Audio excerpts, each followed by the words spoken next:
what's his name? I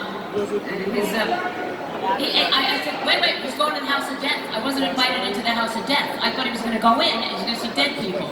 But I was in a casket. Who is in a casket? Who is in a casket? You're still alive. We got a couple of caskets.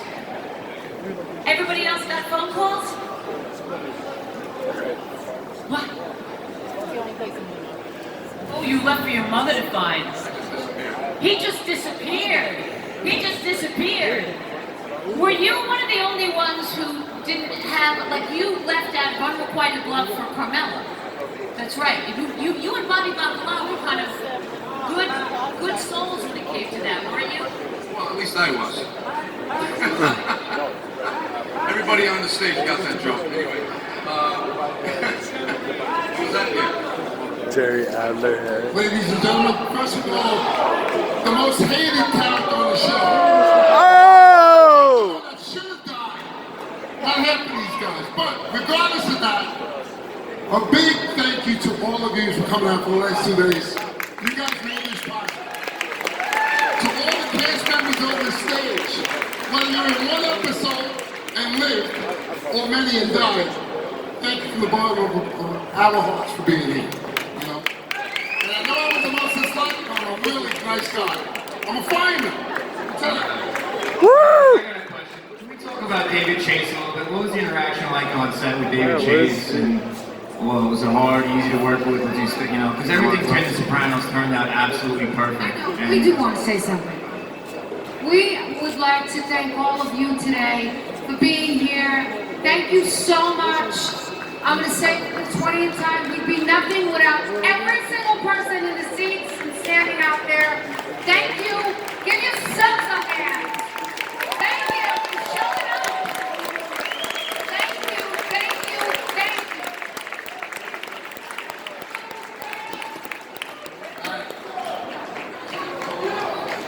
I'm Ron Castellano. I play Terry Dory on the show. I took money from Vito and never gave it back because I got locked them out. Right, well, I just want to say thank you everybody too.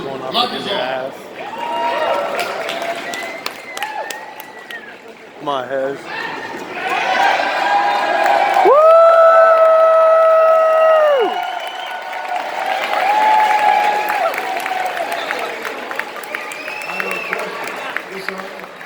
I have a question. What the hell are we doing here? It's a Q&A. Any questions for us? I got the goods over here. I got Vinny over here. Vinny, where are you? There he is. Bert's out here. Everybody see Bert Young?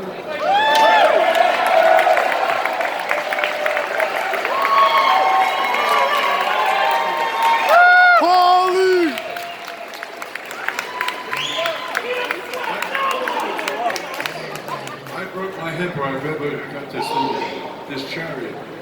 Anybody have questions?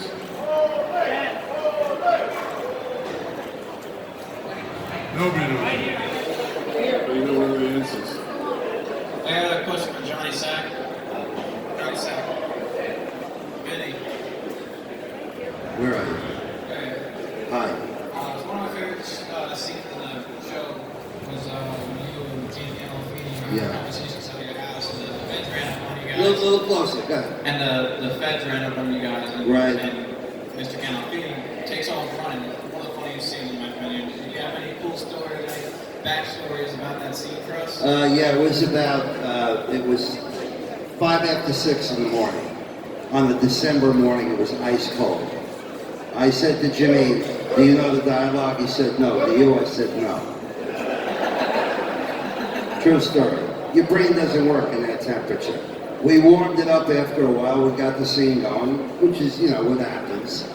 And when we got to the point where the FBI showed up, Johnny Sack's thinking was, it's not the FBI. It's a hit.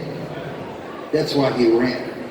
But Johnny Sack would never run away from the FBI, especially in his own home. The idea was it was a setup. Maybe Tony sent the crew to kill me. We don't know. So we got through the day. I had a stuntman fall in the snow. I got up from the snow. That was it. Done. We don't run. It's embarrassing. I was just curious, was it scripted that you fell or did you really slip?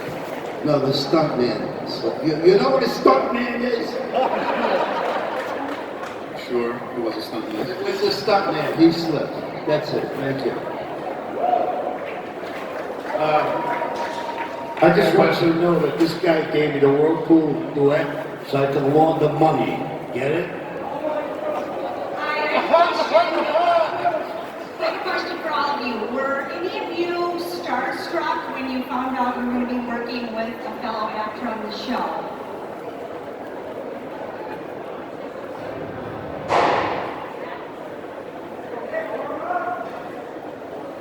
Hey guys, I'll tell you, who was here yesterday first of all? I may say about this first today. I was supposed to work with you first on my first day, and on the way to the set of driving the West Side Highway, I got hit with a guy on a motorcycle in the back of my car, jumped out of the car, thought the kid was dead, he's gone. I'm shaking like a leaf now. I get to, I think, Jersey City, somewhere in Jersey City. I get to what I think is the location, which was a school, because we were going to shoot a prison scene with me and you. I get to a school, there's no trucks, there's no sign of life anywhere. I'm like, oh my God, what is going on? I get on the phone, I'm like, guys, I don't know where you are, but I'm not in the right place.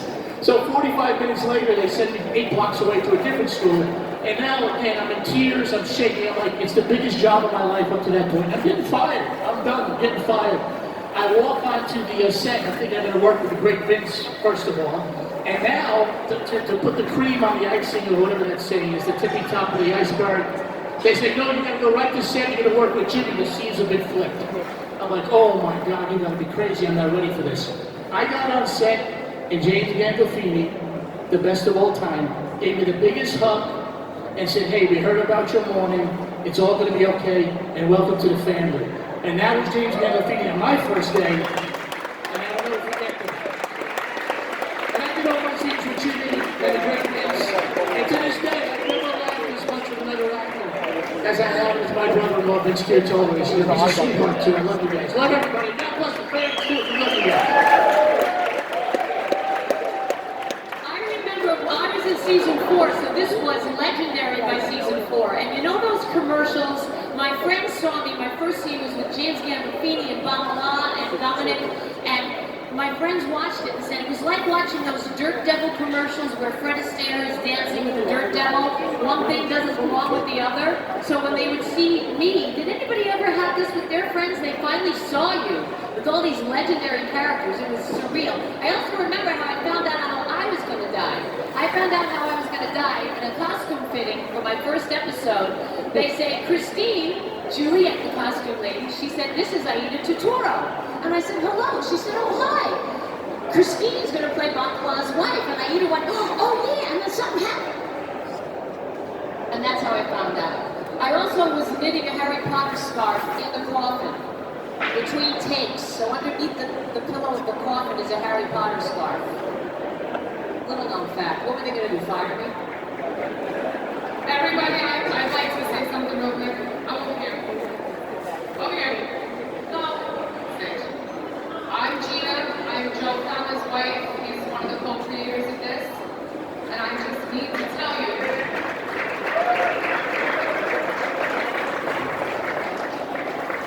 From the bottom of our hearts, how much this means to us that you're all here. This is a dream of ours for years. We've been watching the show since it was on. You know all the lines. We speak in the lines daily, on a daily basis. And it means so much to us to meet all of you, to have you here. I'm so proud of my husband for doing this and putting this together.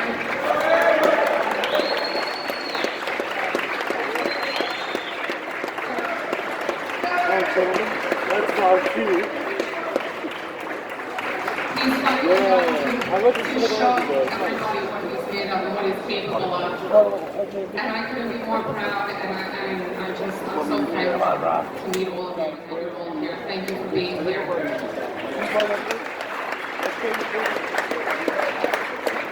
Hey guys, my name is Chris Cavallino. I play Billy Leotardo, and I just want to remind you all that your money goes up to John.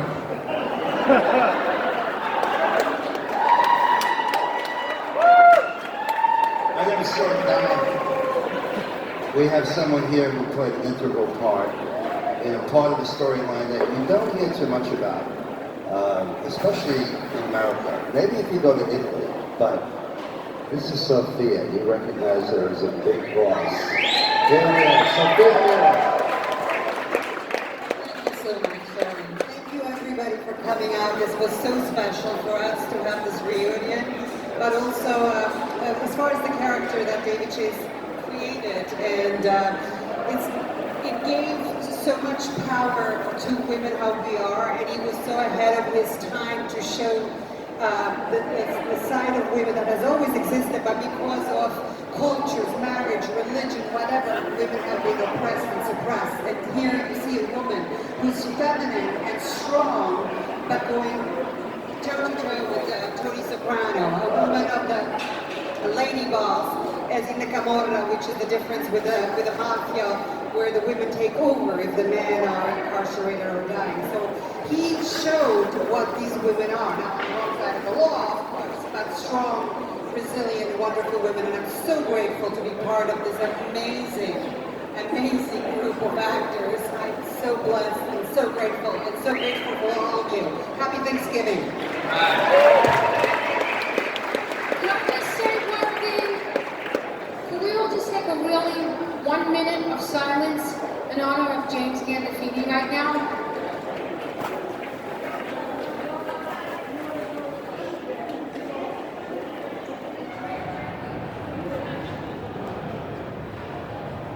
Thank you.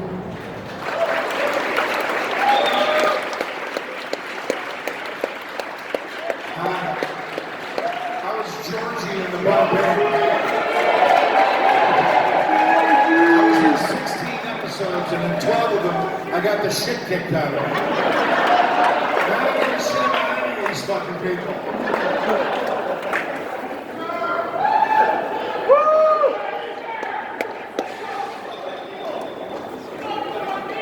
I'm gonna do stand-up in about 15 minutes too, so hang around.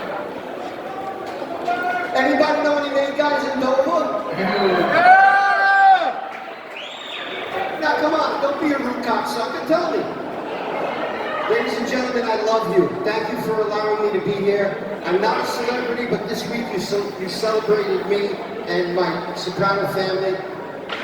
It's been a wonderful experience, and it's the greatest thing that we've done in 20 years is being alive. And let me tell you something. If I had to wait another 20 years to have this reunion, it's worth it. It was worth it. This weekend was worth it. And you people, you family members, made it worth it. Wow. And I want to tell you the same thing I told my assassin. As for you, Mr. Rude Cocksucker, I'll see you around, baby. Thank you very much. I just have one thing to say. What's this fucking waiter on sabbatical? I want to thank all the fans out there. We really appreciate you guys, and we love you for coming out. Thank you. Cherry Torchiano, signing off.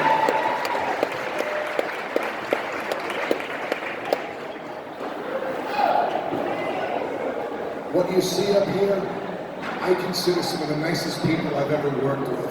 And that was the greatest part of working with this family. I got to make good friends, nice people, talented as fuck.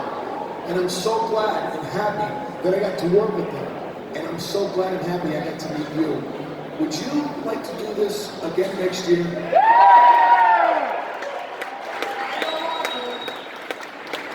I hope you do. Thank you so much. Thank you.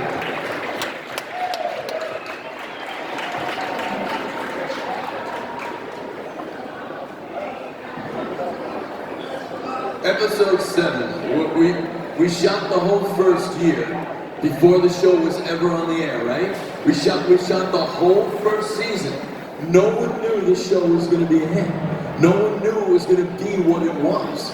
And we were just New York actors, happy to be working. There wasn't a lot of work in New York. There was Dick Wolf and the Law and Orders, and we were all working. We were working. We were happy. We were having a great time. And then the show goes on the air, and it turns into this international sensation within a week. So episode 7, David Chase pulls me into his office at Silver's Web Studios, And he goes, you know you're dying at the end of this, don't you? And I almost start to cry. I'm totally serious. I almost start to cry in his office. And I'm like, no, David, please don't kill me. Get a guest star for the next 5 episodes when we kill him. And they're like, no. All right, well, anyway. And this one, it was very interesting what he said to me. He goes, why are you so upset? I said, because I think it's going to be a giant hit. I think the show's amazing, and the words just roll off my tongue. And he said, quote, I don't know if America's going to get the humor. And then he went on to say, and if we do get picked up for a second season, I really have nothing else to say on the matter. Meaning that story about his mother was his story. And the rest he created year after year. Pure genius, $20 million. They're leaving me alone on the stage, I'm going to beat him to it. God bless you, we love you as much as you love us. Where's Vinny Castro? Vinny, get ready. Come here, Vinny. Come here, Vinny. Where's he going? Come on. Vinny and I were in Saudi Arabia last week, you believe it? With Federico, the 3 of us.